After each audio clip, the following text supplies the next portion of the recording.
What's going on, gang? It's your boy Midnight coming to you live from the Midnight Cinema. And today I just want to go on ahead and finally be able to discuss Wicked Part 1. Now, this week has been rather busy. If you know, I've had presentation after presentation, project after project. I've got more than homework that I have to do, and quiz after quiz, constant tests. So I'm sorry for getting to you all late. I humbly apologize. If you're new to the channel, please feel free to like, share, and subscribe.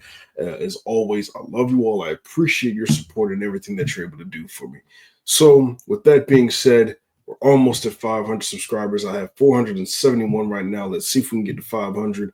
Hopefully, maybe, well, let's say by January. I don't think before the year is out. It'd be nice to have it all before the year is out. But let's say by the end of January, we go ahead and get that full 500, and then it's the road to 1K.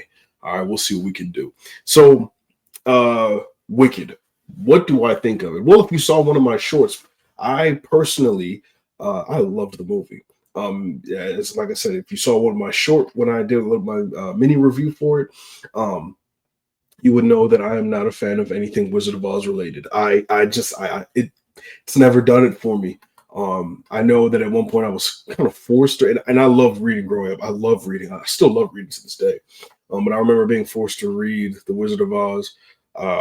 Again, I have to go back and give these things a chance, probably reread it or so, and then just see from there, maybe if my opinion has changed or evolved over the years. But I know that growing up, I wasn't budging. Wizard of Oz, yeah, The Wiz, anything, just Return of Oz, just never did it for me. Never did it for me. But then I saw this. I actually was planning on surprising my sister to take her to see this, but she said she had already seen it. She had fallen asleep, and that she wanted to see it again. So I said, all right, well, I guess it's no longer a surprise. So we went to go see it. We go see it, and let me tell you how for the last 15 minutes, my jaw was just hanging, and when the credits rolled up, I still for another 5 minutes, I didn't say a word. Like I was genuinely speechless.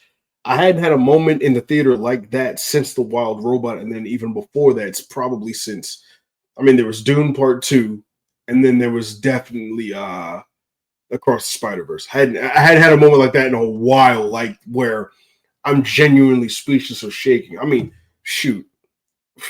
As far as Endgame, my goodness. I mean, there's been a lot of good movies that I've seen within that time period, for sure.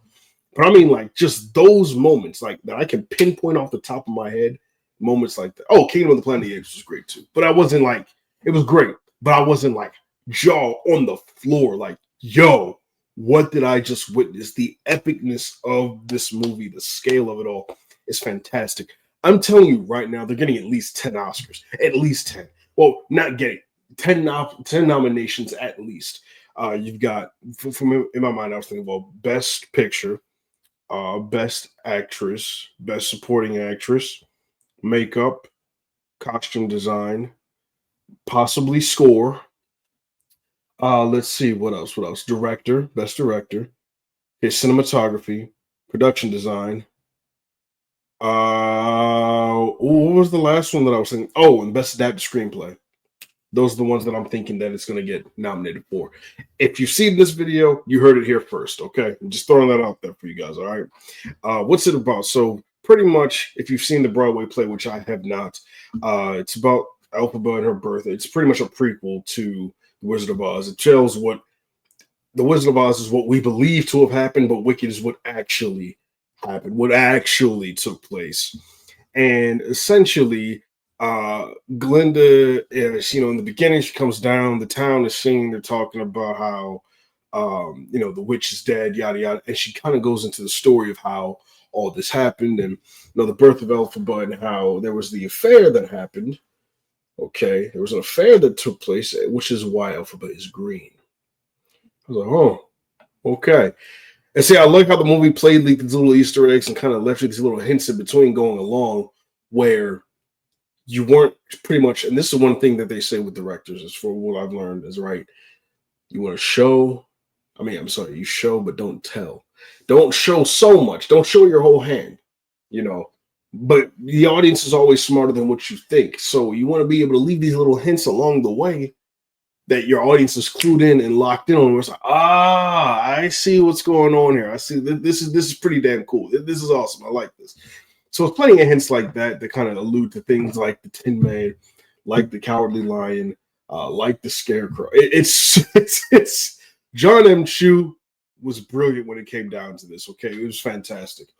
And from there, so we learn about Elphaba growing up, her background, her upbringing. She didn't really have the best childhood. Father didn't care too much for her. Sister's disabled, so she's always looking out for her. And even when she's tried to stand up to her, the father pretty much made it seem like she was the biggest problem in the world. And it's like, well, she's looking out for her sister, man. Come on now. So I end up pulling up to the school, Shays University. And Glinda is the most popular girl in the world. I mean, in the land, essentially. I mean, everyone loves her, falling at her feet. Elphaba shows up, and it's kind of like a scene. It's kind of essentially like a scene stealer, but not in the positive way of scene stealer at this point, but more so like, oh, this girl's green, like she's different. We're looking at her. They kind of get rid of that look, like how things were back in the day. You give certain people who look a certain shade a look. Like, what you doing here? Like, oh, who is this? Why are you here? You're not qualified to be all these other things, right? It's crazy. But as time goes on, her and Glinda actually end up being roommates. And as time goes on, you start to see how their relationship develops. Now, essentially, what turns out to start off being a prank ends up being the thing that causes their friendship to begin and then carry on the rest of the movie. And the moment that happens is at the dance. And when I tell you, when Elphaba, played by Cynthia Erivo, started doing that dance that she was doing, and Glinda finally joined in on her, I kid you not, I nearly teared up because it was just, there was no dialogue at all. It was all eyes, body movement, body language, the way that they just connected. I thought it was fantastic. I'm like, yo, like, this is really how you tell a story. And it was fantastic. It's one of the best scenes in the movie. Easily one of the best scenes in the movie. It was great. It was definitely great. I love Michelle Yeoh's character. Peter Dinklage played the GOAT. He was freaking awesome as the GOAT. Jeff Goldblum, who played Oz. And so, furthermore, right, after it's discovered that Elphaba can, she's got these powers, Michelle Yeoh's character, not immortal, she takes her under her wing, starts teaching her all these things. And then eventually, they send a letter off to Oz saying that she has to prove herself worthy and all. The Emerald City sends a letter back. She goes with Glinda. And it's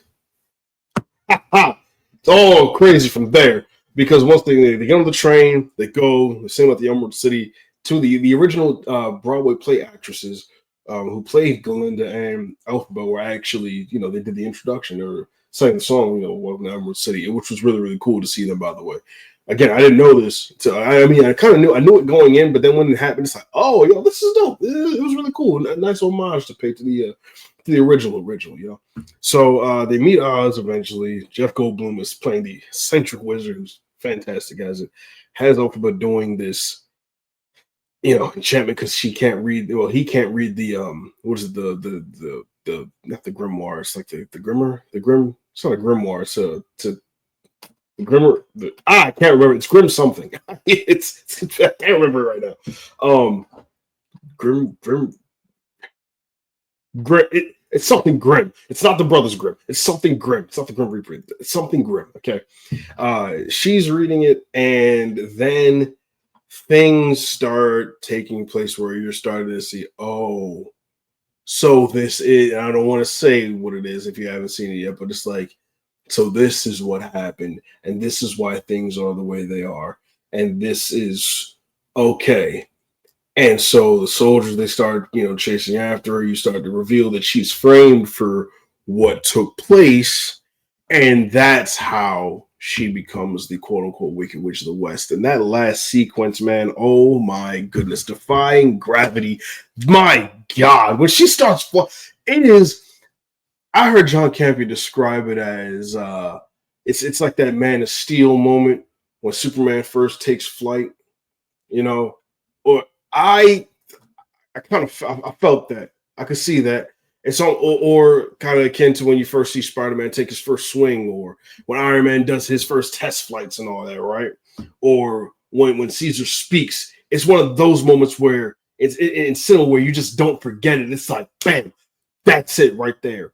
Like, you don't forget it. When the Avengers lose, or even when let's see, what's another one? In Dune Part 2, when Paul Atreides assumes himself to become Lisan al-Gaib. Like, he proves himself when he rides the Sandworm, when he leaves him, when he defeats Vader Alpha. It's like, it's that moment in time where it's just, you realize that what you're watching is a cinematic masterpiece. I believe that, to me, this is the second. It's been hard for me to kind of describe this, but how these rankings have been. But to me, the best movie of the year is still The Wild Robot. I hands down, it's still The Wild Robot to me. It goes The Wild Robot, then it's followed by Wicked Part 2. Then it's Dune Part 2, and then it's Transformers 1. Because I just watched Transformers 1, and let me tell you, my God, what a movie. It was so good. Probably my favorite Transformers movie. I can't deny it. I'm so happy just to be able to talk about this. I thought the music was fantastic, and this John Powell being a part of the score and the soundtrack, this was just amazing. I forget the songwriter's name, but every song had its purpose. It was great. I loved my favorite, obviously the favorite being Gravity. That's the great one. I loved Popular. Popular was great. Dancing Through Life, fantastic. The guy from Bridgerton, I forget his name off the top of my head, but he was fantastic in the movie.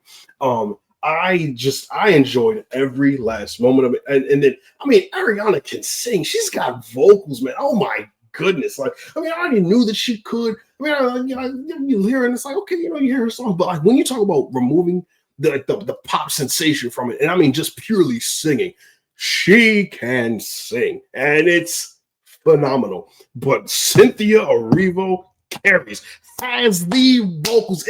Insane. That last note. Oh my God. I was just,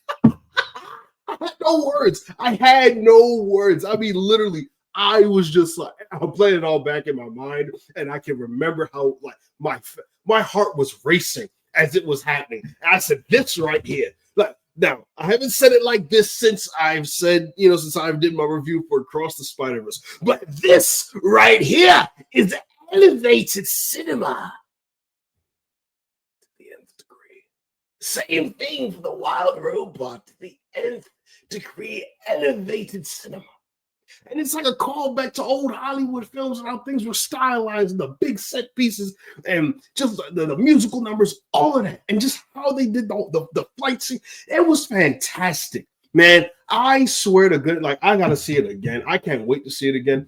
I hope Part 2 is just as good as Part 1, because to follow that up, that's a tall order. And it didn't even feel like 2 hours and 40 minutes. It flew by. Which is why when I discuss my Gladiator 2 review shortly, you'll understand the differences in how these movies were made.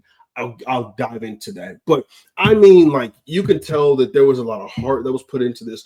Shout out to all the dancers, the stunt team, the singers, the background actors and actresses. You all did a phenomenal job. John M. Chu, great work. It just everyone who was involved in this, I hope you hit $1 billion, man, because you all deserved it. That you knockout. Hands down, it was a freaking masterpiece. What else do I have to say, man? I think that they're going to make a run at the Oscars. I don't think Dune Part 2 is going to be the front runner anymore for Best Picture. I don't think so. I think it'll be close. It's definitely going to be between these two. I hope The Wild Robot enters Best Picture nomination conversation, because it will be the fourth animated movie to be nominated for Best Picture, and I hope that it does, because it is just that damn good. Wicked is my prediction to win.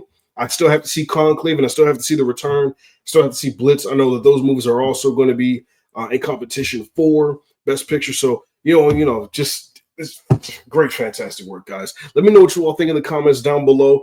Again, feel free to like, share, subscribe to the channel. I hope that you love this review. I hope that you love the movie just as much as I did, because I swear to goodness, I cannot stop thinking about it. I loved it. The soundtrack is going to be on replay. Has been on replay. It's great. Anyways, guys, I'll see you on the next one. You all take care. Have a safe and wonderful evening. Y'all go and check me out at these here socials. I'll see you all in the next one. And by the way, make sure that you stay tuned for all types of content that I got going on at this here channel. Remember, one pack, one nation, one smooth hell.